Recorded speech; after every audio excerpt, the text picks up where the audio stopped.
Diga conmigo, Jesucristo. Otra vez más fuerte, Jesucristo es el mismo ayer, hoy y por los siglos. ¿Cuántos dicen amén a eso? Y hemos estado hablando de que Jesús es el hacedor de milagros. Hablamos el domingo de que Jesús es el sanador. Y hoy vamos a hablar sobre Jesús, el terror de los demonios. ¿Cómo es? Jesús, di a la persona que está allá a tu lado, Jesús es el terror de los demonios. ¿Cuántos saben que existen los demonios? Bueno, si no, a usted le va a tocar tachar la Biblia muchas veces porque ahí está. Lucas capítulo 4, versículo 31 dice de la siguiente manera, escuche esto. Descendió Jesús a Capernaum, ciudad de Galilea, y les enseñaba en los días de reposo. Note usted que estamos leyendo Lucas capítulo 4. Es decir, está Jesús empezando su ministerio. Acaba de ser bautizado y ha salido en el poder del Espíritu Santo después de 40 días de ayuno en el desierto. Y está empezando su ministerio visitando las sinagogas y dice la Biblia y enseñando en los días de reposo, es decir, el sábado. Versículo 32 dice, y se admiraban de su doctrina. Muchos maestros habían en aquel entonces, pero Jesús tenía algo especial. La Biblia dice que su enseñanza causaba admiración, porque dice, porque su palabra era con autoridad. Diga conmigo, autoridad. Otra vez, autoridad. ¿Cuántos saben que la autoridad es muy importante? Es más importante que la fuerza. Le voy a poner un ejemplo aquí, déjenmelo allí. Viene un camión inmenso, una tractomula que tiene fuerza, diga conmigo fuerza, arrolladora, kilos, cientos de kilos de peso y muchos caballos de fuerza. Y se para un flaquito allí de 50 kilos con un pito y le hace así a...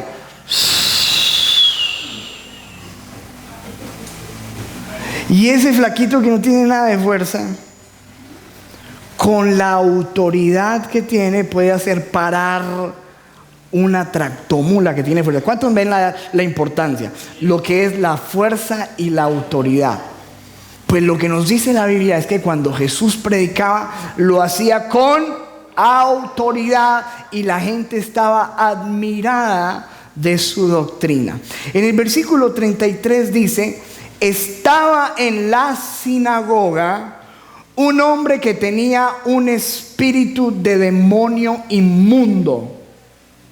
¿Dónde estaba? ¿En el bar? ¿En la discoteca? ¿En la casa de citas? ¿Dónde estaba el endemoniado?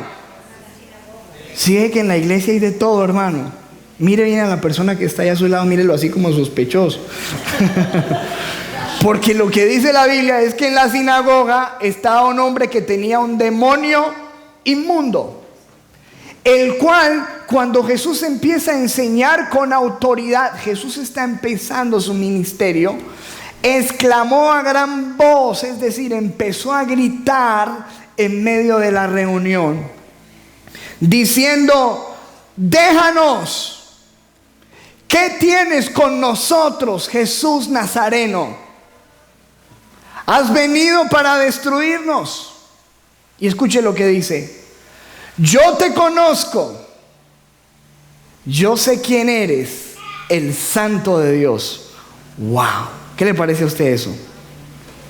En ese versículo nosotros notamos algunas cosas interesantes. Primero, que el demonio se incomodó cuando vio a Jesús hablar, ¿cierto? Se incomodó, ¿cierto? Le dañó, como decimos por ahí, el parche, ¿cierto?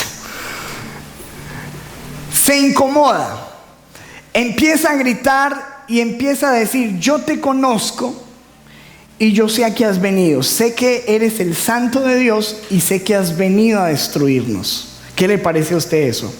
Wow. Qué tremendo que la Biblia nos dice que existen los demonios y que los demonios conocen a Jesús. Y la Biblia dice que tiemblan. ¿Amén o no? Ahora escuche. En este momento había llegado el terror de ese demonio a la sinagoga. Jesús, porque Jesús es el terror de los demonios.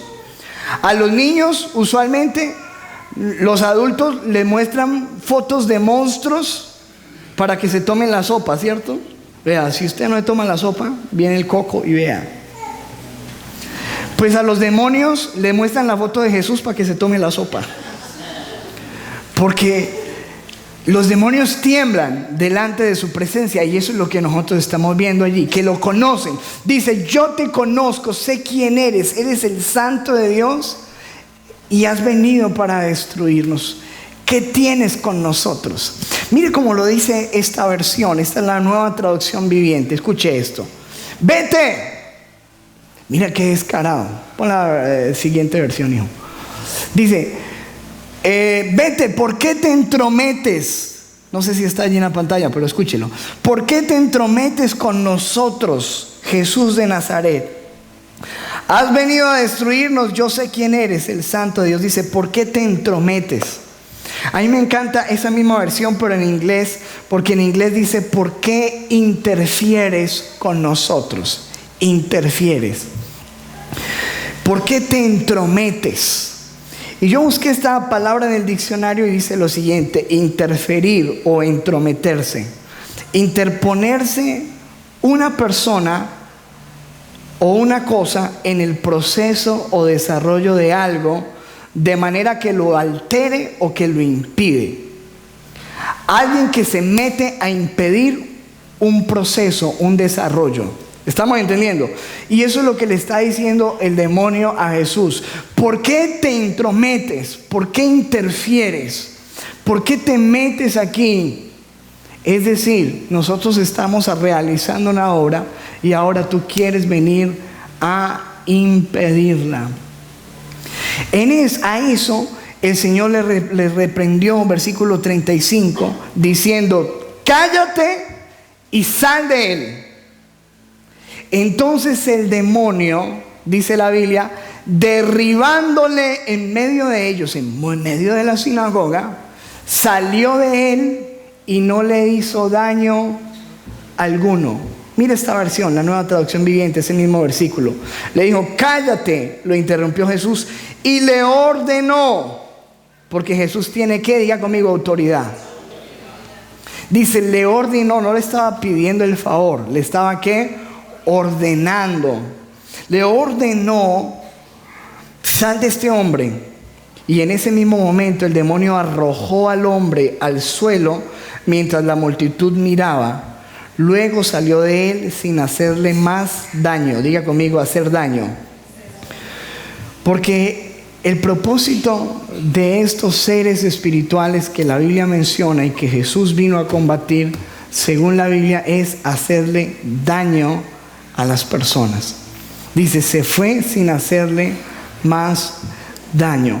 Pero Jesús tiene la autoridad, tenían la autoridad en aquel entonces, y les ordenó. Y vemos como por la palabra, la Biblia nos muestra que estos demonios se sujetan y se tienen que sujetar a Jesucristo. ¿Cuántos dicen amén a eso? Miremos lo que dice Lucas capítulo 4 versículo 36. Dice: y estaban todos maravillados y hablaban unos a otros diciendo: ¿qué palabra es esta? Y dice: ¿con qué autoridad y poder manda a los espíritus inmundos y salen?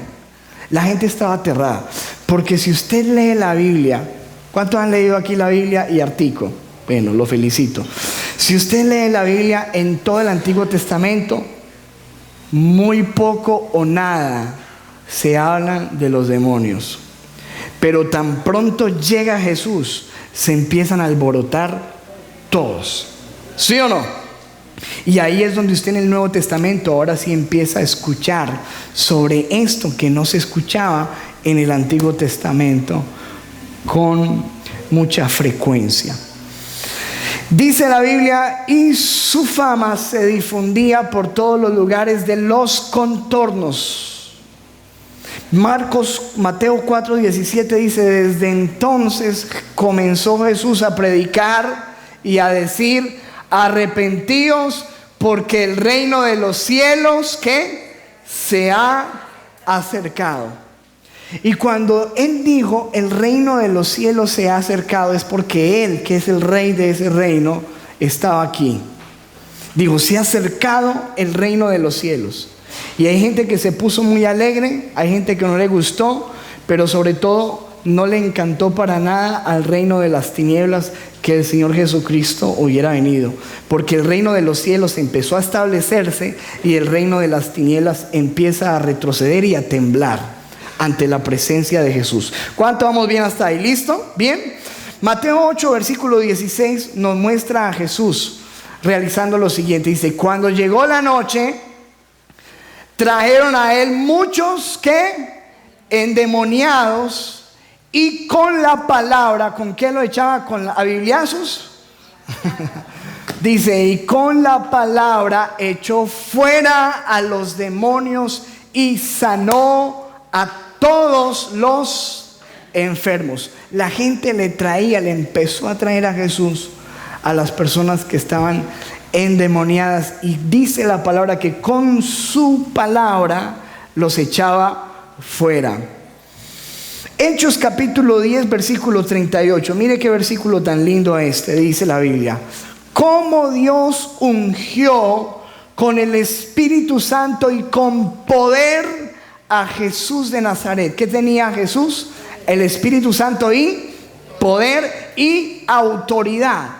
Dice, y como es decir, y como Jesús anduvo por esta tierra haciendo ¿qué? Bienes y sanando a todos los oprimidos. ¿Por quién? Por el diablo, porque Dios estaba con él. Nos dice la Biblia que Jesús estuvo por esta tierra haciendo bienes. ¿Cuántos creen que estuvo? Estamos en el año 2016, ¿después de quién? O sea que sí estuvo, ¿cierto que sí? Ahora, estuvo aquí, dice la Biblia, haciendo bienes y sanando a todos los oprimidos. Diga conmigo, oprimidos por el diablo. ¿A qué le suena esa palabra, oprimidos? ¿Qué es una persona oprimida? ¿A qué le suena? Ayúdeme. Oprimido,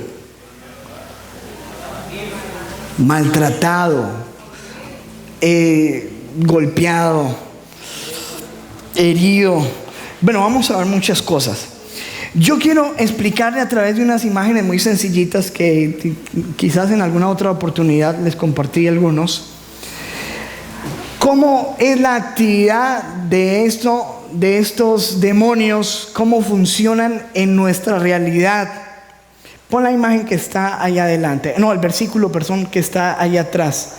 Necesitamos entender este versículo que es supremamente importante. Mire este versículo, 1 Tesalonicenses 5:23, dice, y el mismo Dios de paz os santifique por completo, y todo vuestro ser, espíritu, alma y cuerpo. Otra vez diga conmigo eso, espíritu, alma y cuerpo, sea guardado irreprensible para la venida de nuestro Señor Jesucristo. ¿Cuántos estamos esperando la venida de nuestro Señor Jesucristo? Amén.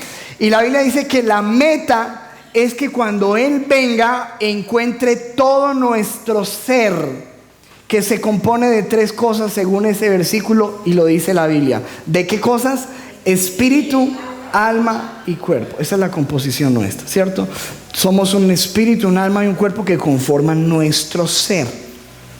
Pon ahora sí la imagen adelante, Flanday, por favor. Aquí está. Esto es lo que dice la Biblia, ¿cierto? Espíritu, alma y cuerpo. Lo que se ve a primera vista, ¿qué es lo que uno observa cuando ve a una persona? El cuerpo, ¿cierto? Pero dice la Biblia que dentro de ese cuerpo hay un alma y hay un espíritu. Esto es la conformidad. Y la idea es que esto sea guardado. Pon la imagen siguiente, por favor. El cuerpo El alma y el espíritu tiene esta división que vemos allí.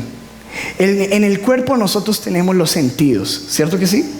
Los 5 sentidos, que es gusto, tacto, olfato, oído, vista, ¿cierto que sí? Tenemos los sentidos. A través de los sentidos nosotros recibimos toda la información. Luego el alma está constituida por la mente. ¿Cuántos tienen una mente aquí? Todo cierto, esperamos que sí, y que la estemos usando. Mente, emociones y la voluntad. Algunos eruditos han dividido la estructura del ser de esta manera. Tenemos un cuerpo con los 5 sentidos, un alma con mente, emociones y voluntad, y tenemos un espíritu, que dentro del espíritu está nuestra conciencia, que es aquella alarmita de nuestro ser que nos indica lo que está bueno y lo que está malo. Tenemos la intuición, que es esa parte nuestra interior que nos dice que hay algo más. ¿Se acuerdan los indígenas cómo se enterraban ellos? Se enterraban con sus pertenencias porque dentro de ellos había algo que les decía que había algo más allá de la muerte, ¿cierto? La intuición, la Biblia dice que Dios ha puesto eternidad en el corazón de los hombres, intuición. Y la comunión es la parte donde yo tengo una relación con Dios.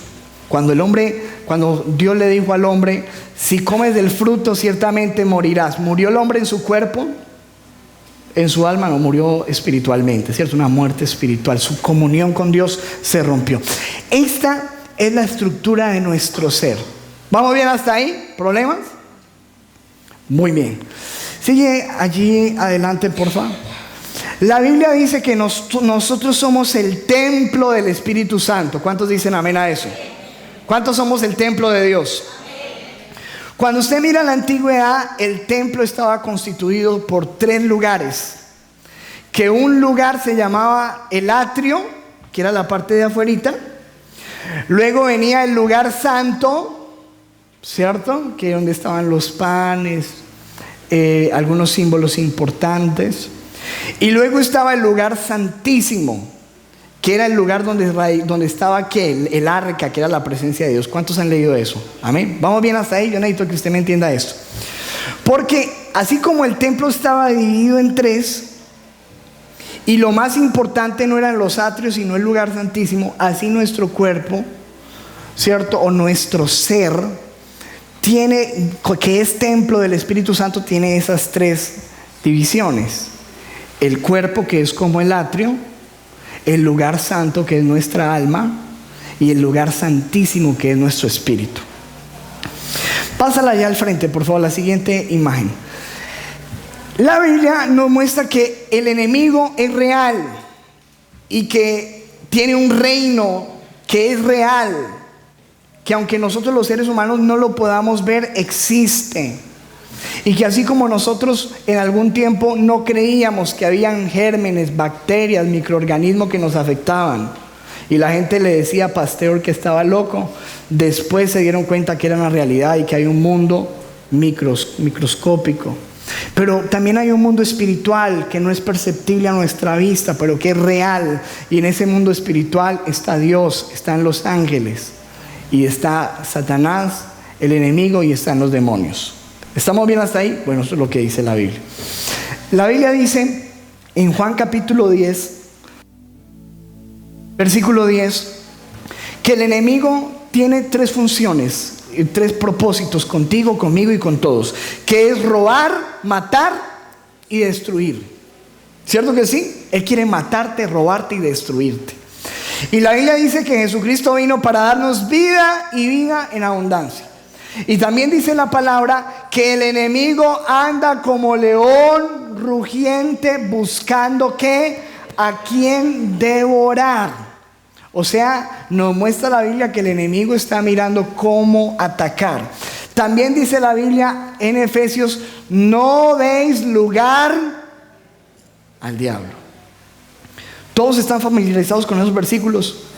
Bueno, esos versículos están allí y son reales.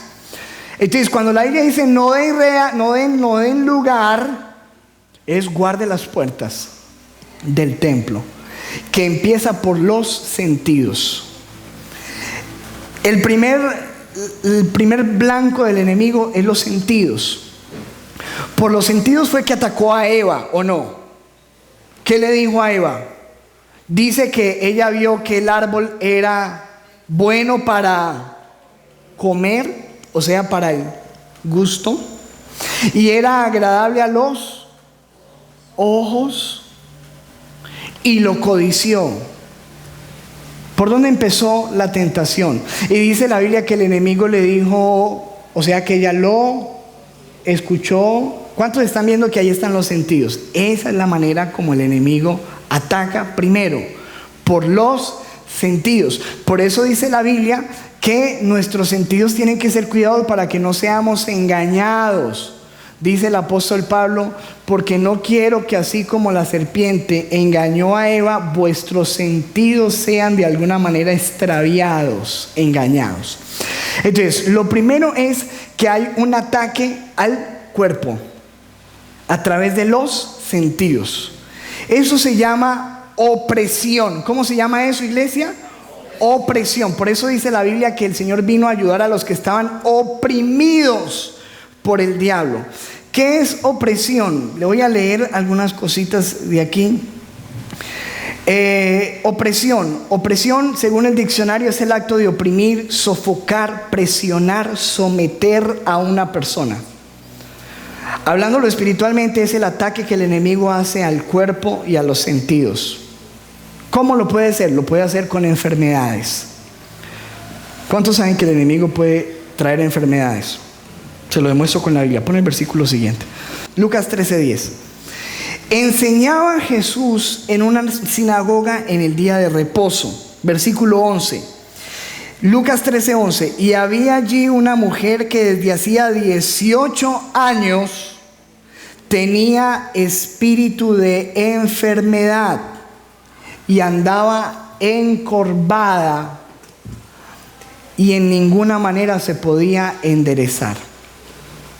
Dice la Biblia que tenía ¿qué? Espíritu de ¿qué? De enfermedad. ¿Lo ve usted ahí en la Biblia o no? Tenía espíritu de enfermedad. Y cuando él saca ese demonio, Jesús sana a esta mujer, la gente se pone ahí a malinterpretar, a hablar cosas de Jesús.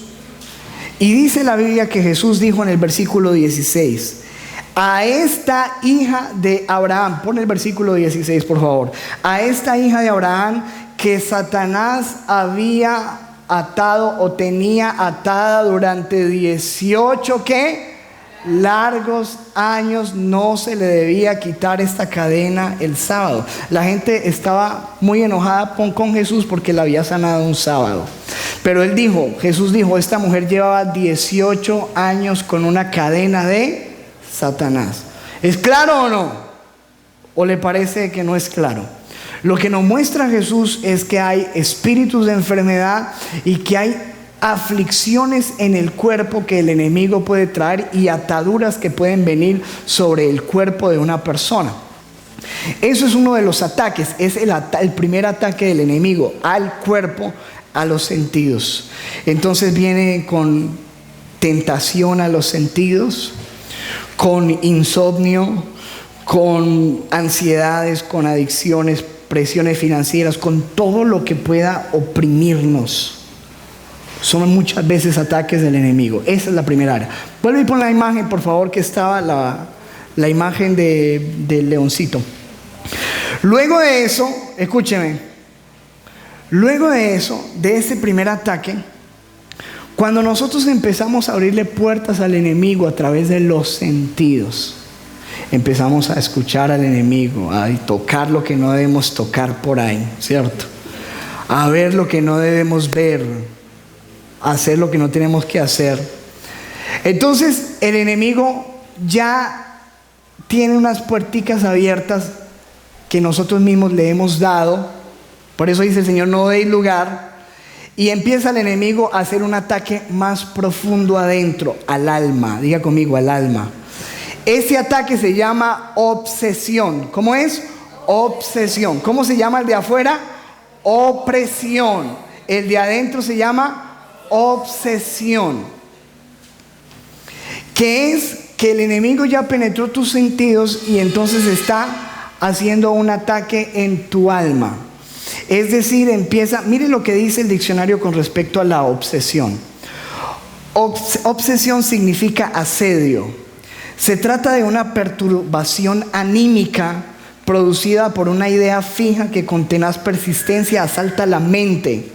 La obsesión tiene múltiples facetas de expresión. Este pensamiento, sentimiento o tendencia aparece en desacuerdo con el pensamiento consciente de la persona, pero persiste más allá de los esfuerzos por librarse de él. Preocupación o idea que domina y acapara la atención intelectual y que siempre va acompañada de un penoso sentimiento de ansiedad, un ataque al alma. Es decir, empezamos a tener un malestar interior. Se lo voy a demostrar con esto. Lo que usted escucha por sus sentidos produce en usted emociones. Si usted en este momento llega a alguien corriendo y le da una mala noticia de que algún familiar suyo acaba de morir, ¿eso produce algo dentro de usted o no produce algo dentro de usted? Claro. ¿Produce tristeza, depresión, soledad, preocupación o no? Lógico, las cosas externas se meten y empiezan a producir un malestar interno. Entonces, la segunda área que el enemigo toma es atacar la mente, las emociones y voluntad. Y de allí entonces vienen contando, por ejemplo, explosiones de ira, altibajos en niveles emocionales, temores, desesperanza, frustración, fijaciones anormales, pensamientos de muerte, depresión, obsesión sexual, fantasías sexuales, furia, enojo, malestar.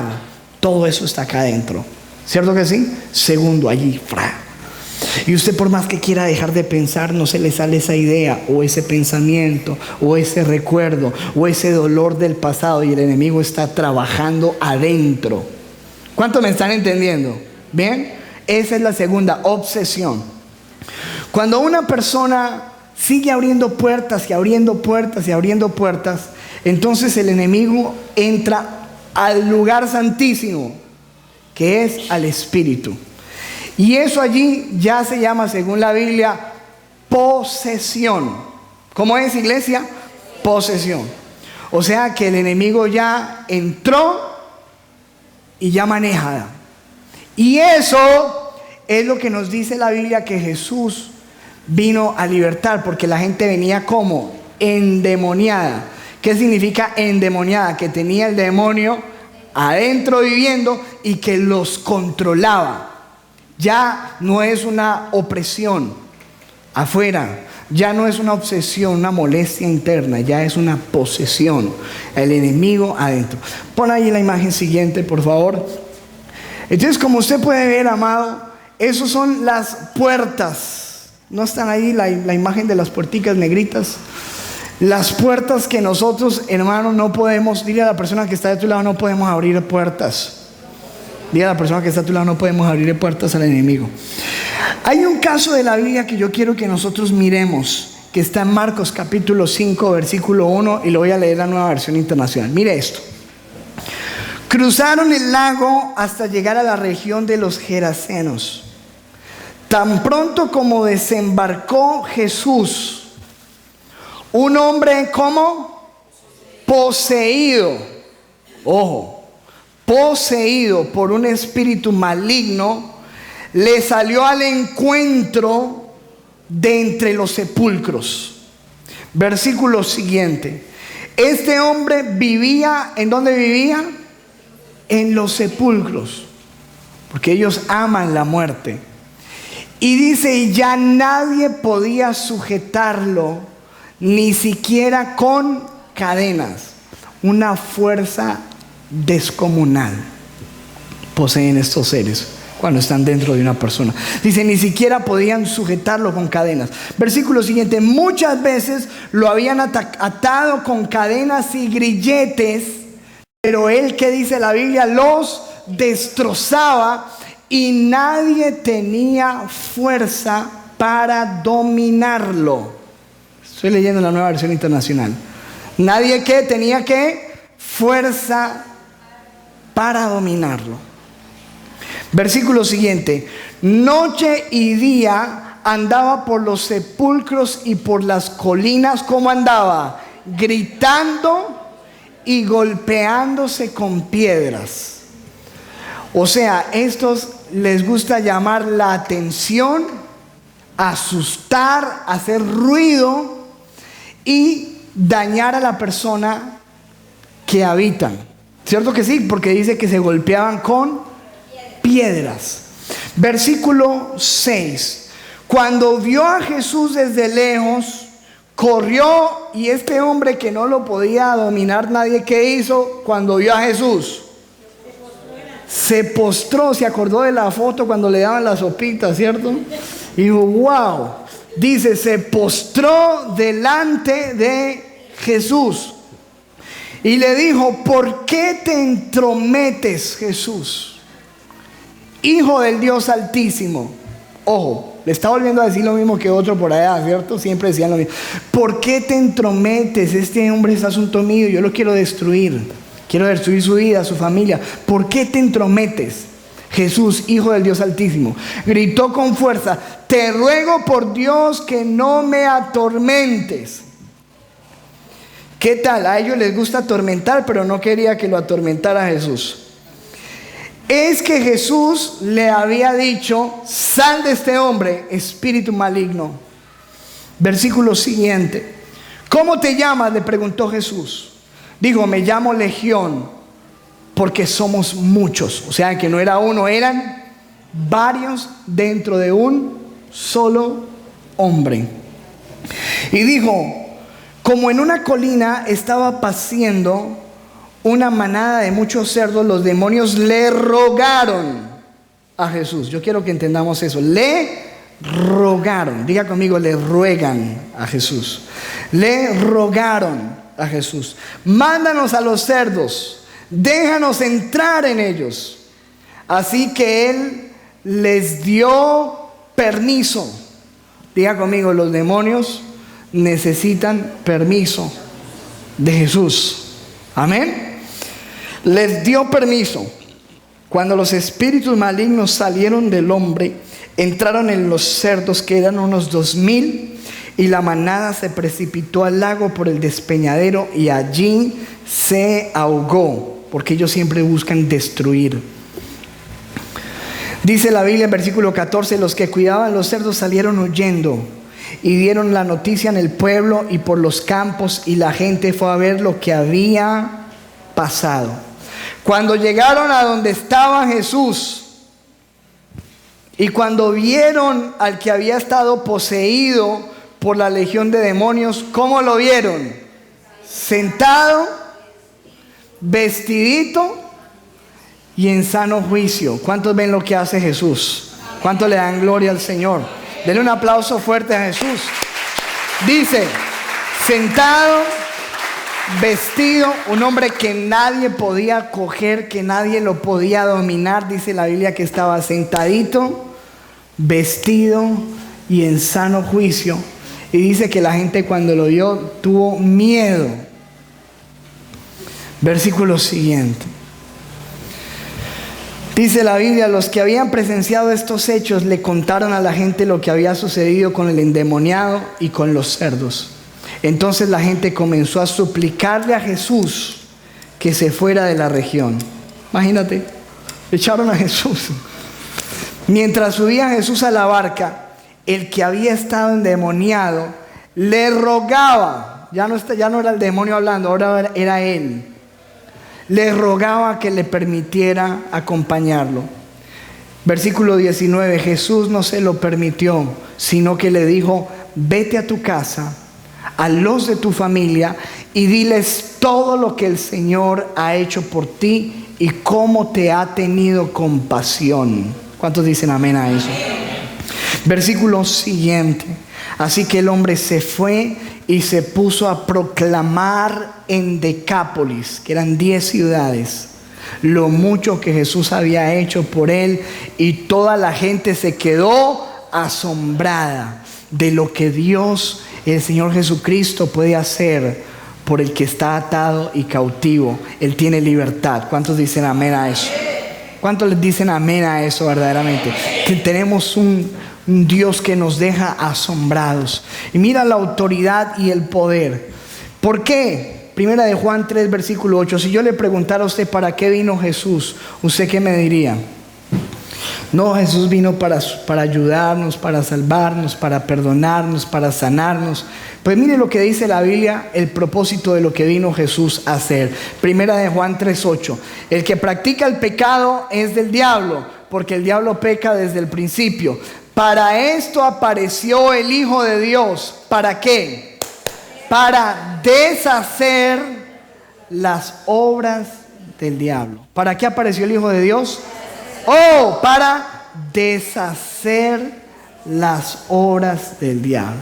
Es decir, el diablo ha estado obrando en tu vida, en mi vida, en mi familia, dañando nuestra salud, dañando nuestras emociones, tratando de destruirnos. Y lo que viene a hacer Jesús es a deshacer todo lo que el enemigo ha estado haciendo.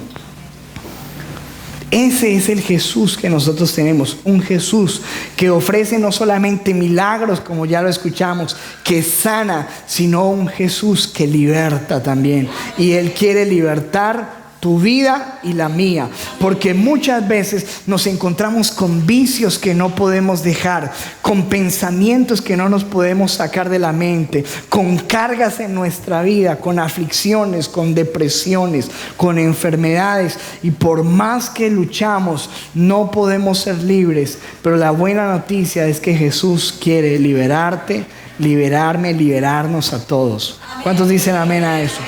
Y tiene todo el poder y tiene toda la autoridad para hacerlo. Dice la Biblia que lo expulsaba a los demonios con su boca. Pero hay uno de los milagros de Jesús que a mí me asombra. Ya antes de terminar quiero que lo leamos. Marcos capítulo 7 versículo 24. Mira esto, te lo voy a leer en la versión internacional. Dice: Jesús partió de allí y fue a la región de Tiro. Entró en una casa y no quería que nadie lo supiera. En esta ocasión Jesús no quería que nadie se acercara. Se encerró en una casa y que nadie se entere que estoy aquí. Dice, pero no pudo pasar inadvertido. Porque cuando la gente veía a Jesús, veía al hacedor de milagros, al sanador, al libertador, al Dios todopoderoso hecho carne. Amén. Versículo 26. Versículo 25. De hecho, muy pronto se enteró de su llegada una mujer que tenía una niña poseída por un espíritu maligno. Qué tremendo. ¿Te imaginas a la mamá de esta niña? Una cosa impresionante. Y ella fue y se arrojó a sus pies. Y Jesús ese día no estaba de milagros. Quería descansar, ¿cierto? No quería que nadie lo oyera. Pero aquí viene esta mujer, dice: tengo una hija con un demonio metido, necesito ayuda. Y se le arroja y se le tira a los pies a Jesús, el terror de los demonios. Y en el versículo siguiente dice, 26, esta mujer era extranjera, sirofenicia de nacimiento, y le rogaba a Jesús, le rogaba que expulsara de su hija al demonio. Versículo siguiente, Jesús le dijo: deja que primero se sacien los hijos. Replicó Jesús: porque no está bien quitarles el pan a los hijos y echárselo a los perros. Eso es ofensivo. ¿Cuántos están entendiendo eso ahí? Escúcheme, recuerden que esta era una mujer que extranjera. Y Jesús había venido solamente para hacer una obra entre los judíos. Y cuando esta mujer le pide un milagro, le dice: no, yo no puedo hacer el milagro porque me estoy ocupando de los hijos. No puedo tomar el pan de los hijos y dárselo a los perros. ¿Qué te parece que tú vinieras a pedirle un milagro a Jesús y que te dijera eso? Alguno saldría ofendido. Esta mujer, mire lo que hizo, versículo 28. Sí, Señor, respondió la mujer, pero hasta los perros comen debajo de la mesa las migajas que dejan los hijos. Yo quiero un sobradito aunque sea, Señor, pero yo necesito el milagro porque mi hija está con un demonio adentro. Y a Jesús le causó tanta gracia porque a Jesús lo mueve la fe. Amén. Cuando Jesús ve la fe de esta mujer, versículo siguiente, mire el versículo 29. Jesús le dijo: por haberme respondido así, puedes irte tranquila, el demonio ha salido de tu hija. Wow, a mí eso me parte. Jesús ni oró, ni le dijo fuera, no dijo nada. Mira el poder de Jesús. Dijo: ay, tan chistosa usted, vaya que ya está libre, su demonio ya salió. Pero Señor, no va a orar, no lo va a reprender, no lo va a echar fuera, no, vaya que ya se fue. Es que yo soy el terror. Con solo pensar en ellos salen corriendo. Amén. Versículo siguiente, dice la Biblia: cuando ella llegó a su casa, encontró a la niña acostadita en la cama, y dice la Biblia, el demonio ya había salido de ella por el poder de Cristo Jesús. ¿Cuántos dicen amén a eso? Denle un aplauso al Señor. ¿Cuántos ven el poder de Cristo? Tenemos un Dios poderoso. Dile a la persona que está a tu lado: mayor es el que está en ti que el que está en el mundo. Tenemos un Cristo poderoso. Y cuando Él estaba aquí en la tierra, Jesucristo, empezó a haber tal necesidad, era tanta la gente que estaba afligida por el reino de las tinieblas, que Jesucristo empezó a delegar esa autoridad en sus discípulos. Y les dijo: muchachos, yo necesito que ustedes vayan y sanen y echen fuera demonios. Mire, eso está en Marcos capítulo 3, versículo 14. Vamos allí, por favor. Voy terminando. Y estableció a 12 para que estuvieran con él. ¿Y para qué? Para enviarlos a predicar y que tuviesen ¿qué? Autoridad para sanar enfermedades. ¿Y para qué? Para echar fuera demonios. Estableció a 12 para eso. Y dice en Marcos capítulo 6 versículo 12: y saliendo ellos predicaban que los hombres se arrepintiesen y echaban fuera muchos demonios y ungían con aceite a muchos enfermos y los sanaban. ¿Cuántos ven a los discípulos haciendo esta obra también? Ahora, el versículo 17 de Lucas 10 dice que ya no eran 12, sino que a 70 Dios les dio esta autoridad, Jesucristo. Dice: volvieron los 70 con gozo. ¿Cómo vinieron los 70? Con gozo, diciendo: Señor, aún los demonios se nos sujetan en tu nombre, porque tu nombre es poderoso.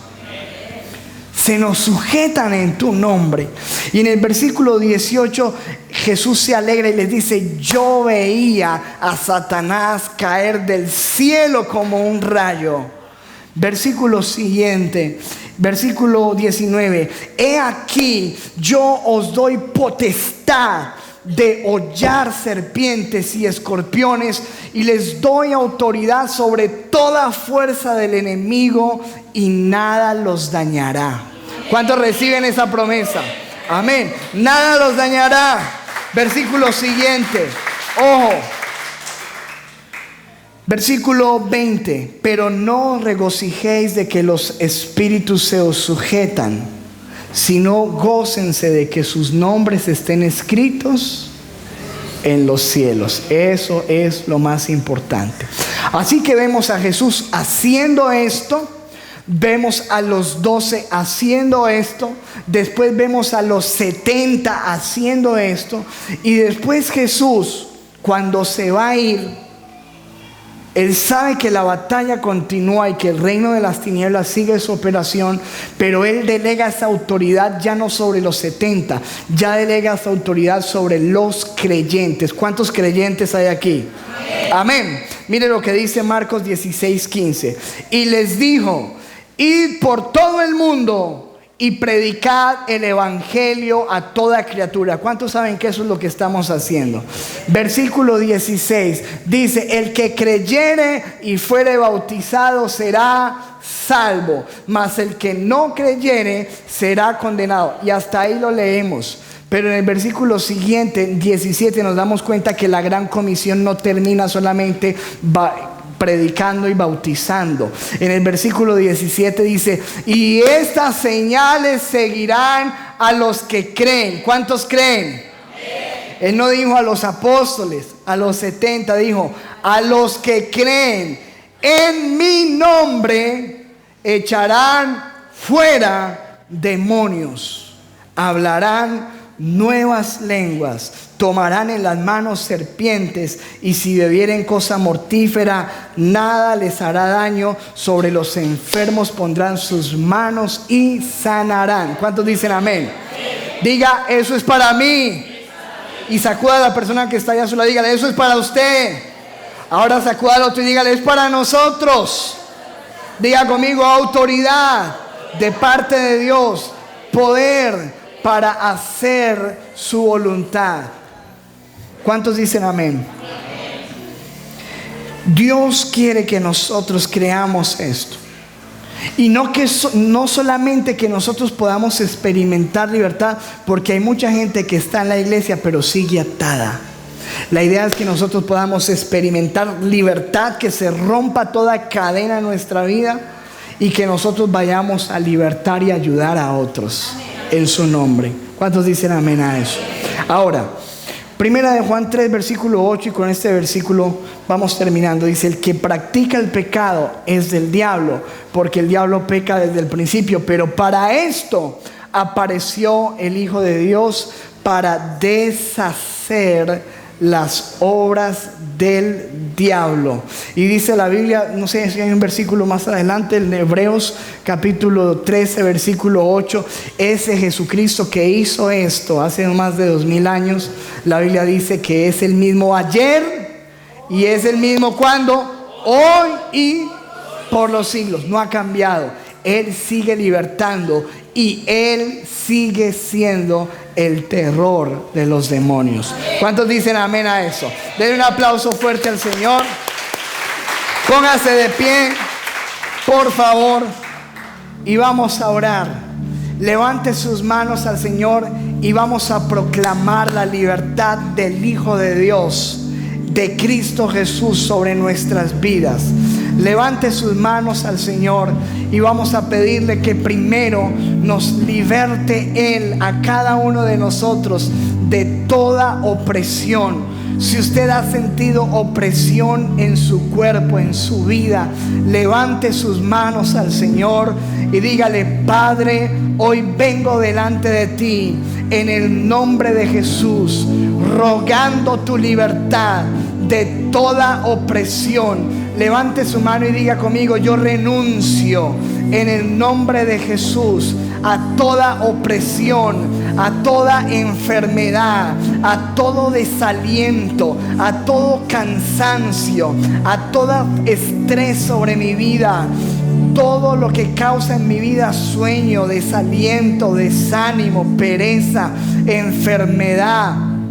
En el nombre de Jesús, Señor, rogamos, Padre, en tu nombre, que traigas libertad de toda opresión del enemigo. En el nombre poderoso de Jesús, levante sus manos al Señor y dígale: Dios, toma mis ojos, toma mi mente, toma mis oídos, toma mis sentidos.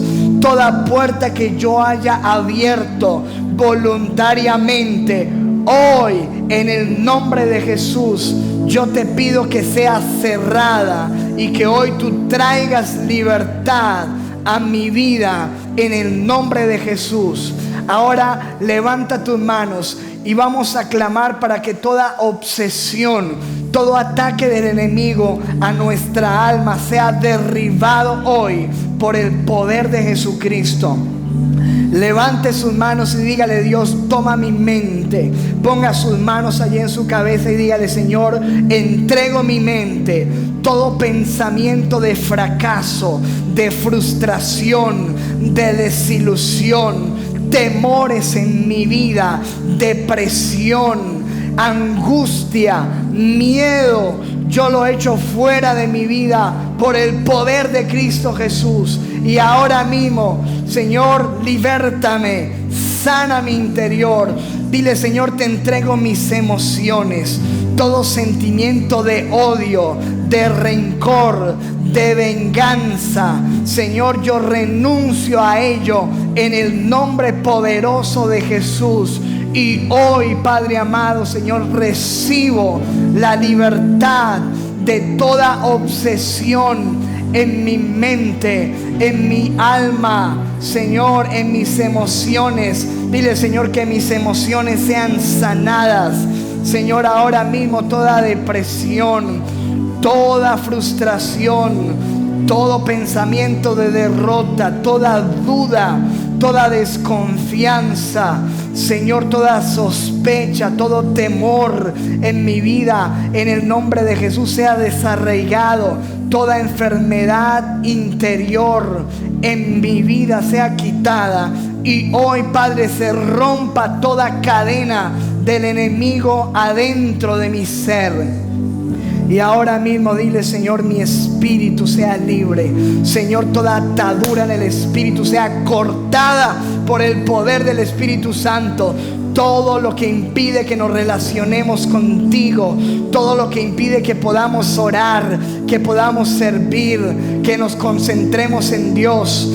Hay veces pensamientos que está usando el enemigo para que tú no puedas orar, para que no podamos meternos con Dios. Dile: Señor, en el nombre de Jesús, nosotros renunciamos a todo esto. Que toda cadena sea rota por el poder del Espíritu Santo. Echamos fuera toda actividad de demonios en este lugar, en esta iglesia, en estas familias. Vamos, levante sus manos y ore por su casa y dígale: Señor, liberta a mis hijos, liberta a mis padres, liberta a mis hermanos. Todo vicio, toda atadura, toda cadena sea rota por el poder del Espíritu Santo. Y hoy, Padre amado, recibimos la libertad del Hijo de Dios. Ahora mismo echamos fuera toda obra de las tinieblas, echamos fuera todo demonio y toda atadura, Señor, en nuestras vidas, en nuestras familias, en nuestra iglesia, en el nombre de Jesús. Todo lo que haya venido sobre la iglesia para impedir el crecimiento, para impedir el avance, lo rechazamos, lo echamos fuera en el nombre de Jesús. Levante esas manos y dígale: Señor, gracias por la libertad que tú me das. Señor, todo lo que el enemigo haya usado de mi pasado, recuerdos del pasado, abusos, Señor, se han echado fuera de mi mente, de mi corazón, de mi cuerpo, y hoy somos libres. Toda cadena, todo vicio se rompe, toda atadura es cortada, y en el nombre de Jesús somos libres. Levante sus manos y diga: yo soy libre. Yo soy libre por la sangre de Cristo, porque el Hijo de Dios, Jesucristo, vive en mí, y mayor es el que vive en mí que el que está en el mundo.